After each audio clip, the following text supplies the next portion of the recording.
ಎಲ್ರಿಗೂ ನಮಸ್ಕಾರ. ನಾನು ನಿಮ್ಮ ರಚನಾ. ಆರ್ ಸ್ಟೋರೀಸ್ಗೆ ಸ್ವಾಗತ. ಯಾರೆಲ್ಲ ನಮ್ಮ ಆರ್ ಸ್ಟೋರೀಸ್ನ ಇನ್ನೂ ಸಬ್ಸ್ಕ್ರೈಬ್ ಮಾಡಿಲ್ಲ, ಈಗಲೇ ಸಬ್ಸ್ಕ್ರೈಬ್ ಮಾಡಿ. ಹಾಗೆ ಮುಂದೆ ಬರೋ ಅಂಥ ವಿಡಿಯೋಗಳ ನೋಟಿಫಿಕೇಶನ್ಗಾಗಿ ಬೆಲ್ ಐಕಾನ್ನ ಕ್ಲಿಕ್ ಮಾಡಿ. ಇವತ್ತು ನಾವು ಒಂದು ಪ್ರಸಿದ್ಧವಾದ ದೇವಾಲಯಗಳ ಬಗ್ಗೆ ಮಾತಾಡ್ತಾ ಇದ್ದೀವಿ. ಯಾವುದದು ದೇವಾಲಯ? ಇನ್ನು ಮೊದಲಿಗೆ ನಮಗೆ ದೇವಾಲಯ ಅಂತ ನೆನಪಾದಾಗ ಮೈಸೂರು ನೆನಪಾಗುತ್ತೆ. ಯಾಕಂದರೆ ತಾಯಿ ಚಾಮುಂಡೇಶ್ವರಿ ನೆಲೆಸಿರುವಂತಹ ಆ ನಾಡಿನಲ್ಲಿ, ಅಂದರೆ ಮೈಸೂರಿನಲ್ಲಿ ದೇವಾಲಯಗಳ ನಾಡು ಅಂತಲೇ ಪ್ರಸಿದ್ಧಿಯಾಗಿದೆ. ಅಲ್ಲಿ ಹಳ್ಳಿಗೂ ಕೂಡ ದೇವಾಲಯಗಳಿವೆ. ಅದರಲ್ಲಿ ಒಂದು ಪ್ರಸಿದ್ಧವಾದ ದೇವಾಲಯ ಅಂತಂದರೆ ಭೂವರಹಸ್ವಾಮಿ ದೇವಾಲಯ. ಅಂದರೆ ಮೈಸೂರಿನ ಕಲ್ಲಹಳ್ಳಿಯಲ್ಲಿ ಇರುವಂತಹ ಭೂವರಹಸ್ವಾಮಿ ದೇವಾಲಯದ ಬಗ್ಗೆ ಇವತ್ತು ನಾವು ಮಾತಾಡ್ತಾ ಇದ್ದೀವಿ.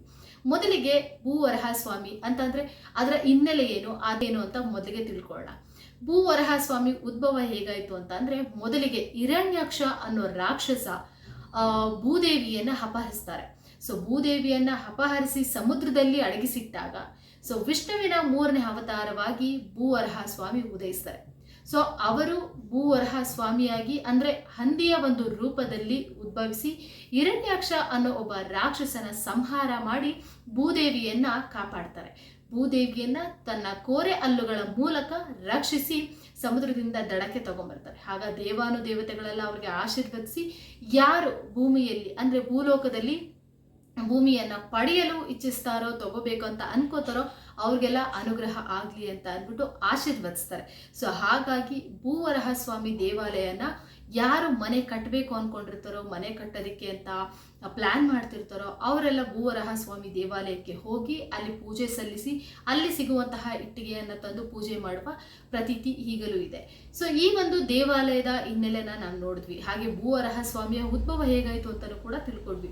ಹಾಗೆ ಈ ಭೂವರಹಸ್ವಾಮಿ ದೇವಾಲಯ ಎಲ್ಲಿದೆ ಅಂತ ನೋಡೋದಾದ್ರೆ, ಮೈಸೂರಿನಿಂದ ಕಲ್ಲಹಳ್ಳಿ ಅನ್ನೋ ಒಂದು ಹಳ್ಳಿಲಿ ಇದೆ. ಇದು ಹೇಮಾವತಿ ನದಿಯ ದಡದಲ್ಲಿ ಸ್ಥಾಪಿತವಾಗಿದೆ. ಸೊ ಈ ದೇವಾಲಯ ಎಷ್ಟು ಪ್ರಸಿದ್ಧಿಯಾಗಿದೆ ಅಂತ ಅಂದರೆ, ಈಗಂತೂ ನೋಡ್ಬೋದು ತುಂಬ ಜನ ಭೂವರಹಸ್ವಾಮಿ ದೇವಾಲಯಕ್ಕೆ ಹೋಗ್ತಾರೆ. ಅಲ್ಲಿ ಅಂದರೆ ಒಂದು ಪ್ರತೀತಿ ಏನಪ್ಪ ಅಂತಂದರೆ, ಯಾರು ಮನೆ ಕಟ್ಟಬೇಕು ಅಂದ್ಕೊಂಡಿರ್ತಾರೋ, ಸೊ ಮನೆ ಕಟ್ಟೋದಕ್ಕೆ ಪ್ರಾರಂಭಿಸಬೇಕು ಅಂದ್ಕೊಂಡಿರ್ತಾರೋ, ಅಂದರೆ ಒಂದು ಮನೆ ಕೊಟ್ಟ ಕನಸನ್ನು ಯಾರೆಲ್ಲ ಕಟ್ಟಿರ್ತಾರೋ ಸೊ ಅವರು ಈ ಒಂದು ದೇವಾಲಯಕ್ಕೆ ಹೋಗಿ ಅಲ್ಲಿ ಸಿಗುವಂತಹ ಇಟ್ಟಿಗೆಯನ್ನು ತಗೊಂಡು ಪೂಜೆ ಮಾಡಿ, ಅಂದರೆ 2 ಇಟ್ಟಿಗೆ ಕೊಡ್ತಾರೆ. ಸೊ ಒಂದು ಅಲ್ಲಿ ದೇವಾಲಯದಲ್ಲಿ ಪೂಜೆ ಮಾಡಿ ತಗೊಂಬಂದು ಅಲ್ಲಿ ದೇವಾಲಯದ ಹತ್ರನೇ 11 ಪ್ರದಕ್ಷಿಣೆ ಹಾಕಿ ಇಟ್ಟು ಪೂಜೆ ಮಾಡಿ ಬರಬೇಕು. ಮತ್ತೆ ಇನ್ನೂ ಒಂದು ಇಟ್ಟಿಗೆಯನ್ನು ಏನು ಮಾಡಬೇಕು, ಮನೆಗೆ ತಂದು ಒಂದು ಅರಿಶಿಣ ಬಟ್ಟೆಯಲ್ಲಿ ಆ ಇಟ್ಟಿಗೆಯನ್ನು ಇಟ್ಟು ಪೂಜೆ ಮಾಡಬೇಕು. ಸೊ ಮನೆ ಯಾವಾಗ ಕಟ್ಟೋದಕ್ಕೆ ಪ್ರಾರಂಭ ಮಾಡ್ತಾರೆ ಆಗ ಆ ಒಂದು ಇಟ್ಟಿಗೆಯನ್ನು, ಅಂದರೆ ಮನೆಯಲ್ಲಿ ತಂದು ಪೂಜೆ ಮಾಡಿರ್ತಾರಲ್ಲ ಆ ಒಂದು ಇಟ್ಟಿಗೆಯನ್ನು ಇಟ್ಟು ಆ ಮನೆ ಕಟ್ಟೋದಕ್ಕೆ ಪ್ರಾರಂಭ ಮಾಡಬೇಕು ಅನ್ನೋ ಪ್ರತೀತಿ ಇದೆ. ಇನ್ನು ಈಗ ಆ ದೇವಾಲಯದಲ್ಲಿ ಹೊಸ ರೂಲ್ಸ್ ಏನು ಮಾಡಿದಾರಪ್ಪ ಅಂತ ಅಂದರೆ, ಮೊದಲೆಲ್ಲ ದಿನ ಪೂರ್ತಿ ಇತ್ತು, ಅಂದರೆ ಯಾವಾಗ ಬೇಕಾದರೂ ಹೋಗಿ ದರ್ಶನ ಮಾಡ್ಬೋದು, ಯಾವಾಗ ಬೇಕಾದರೂ ಅಂದರೆ ಇಂತಿಷ್ಟು ಟೈಮಿಂಗ್ಸ್ ಅಂತ ಇರ್ತಿತ್ತು. ಆದರೆ ಈಗೇನಪ್ಪ ಅಂತಂದರೆ, ಬೆಳಗಿನ ಜಾವ ನೀವು ಒಂದು 6 ಗಂಟೆ 7 ಗಂಟೆಗೆ ಸ್ಟಾರ್ಟ್ ಆದರೆ 1:00ವರೆಗೆ ದೇವಸ್ಥಾನ ಕ್ಲೋಸ್ ಆಗುತ್ತೆ. ಅದಾದಮೇಲೆ ಮತ್ತೆ 3 ಗಂಟೆಗೆ ದೇವಸ್ಥಾನ ಓಪನ್ ಆಗುತ್ತೆ. ಸೊ ಯಾಕಂದರೆ ಬೆಂಗಳೂರಿಂದ ತುಂಬ ಜನ ಹೋಗ್ತಾ ಇರ್ತಾರೆ. ಸೊ ತುಂಬ ಜನ ಹೋಗಿ ಅಲ್ಲಿ ದರ್ಶನಕ್ಕೆ ಸಿಗ್ದಲೆ ಯಾರೆಲ್ಲ ಸುಮ್ಮನೆ ವೆಯ್ಟ್ ಮಾಡ್ಕೊಂಡಿರೋ ಆ ಥರ ಯಾರೋ ಮಾಡ್ಕೊಳ್ಳೋದಕ್ಕೆ ಹೋಗ್ಬಿಡಿ.